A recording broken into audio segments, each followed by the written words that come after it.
যেই শাহবাগ শাপলার রাতে, আমি শাপলার রাতে উপস্থিত ছিলাম। এই শাপলার কারণে আপনাদেরকে জানাই, এই শাহবাগ যখন চলে, আমি তখন ঢাকা বিশ্ববিদ্যালয়ের ছাত্র। আমার আব্বা আম্মা এলাকায় ঘুমাইতে পারতো না। এই সোশ্যাল সায়েন্স ফ্যাকাল্টিতে আমার ক্লাস।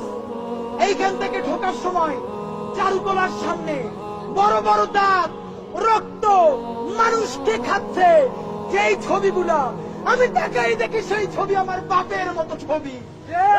মাথায় টুপি, সাদা দাড়ি, এই মানুষগুলাই নাকি বাংলাদেশের রাক্ষস। আমি সামনে দিয়ে যাইতে পারতাম না।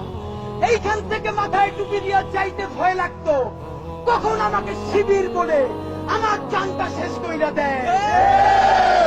আব্বা আমাকে ভার্সিটিতে যাইতে পর্যন্ত নিষেধ কইরা দিছে। আমি সোশ্যাল সায়েন্স ফ্যাকাল্টিতে আসতাম সেই মাঝে মধ্যে দুয়ে চত্বর ঘুইরা। এই সেই শাহবাগ, যেই শাহবাগে আমার ভাই বোন গুলোরে রাতের আধারে শাপলা চত্বরে মুহুর্মুহু গুলি কইরা তাদের লাশগুলা গুম কইরা দিয়া পরের দিন নিউজ করছে এই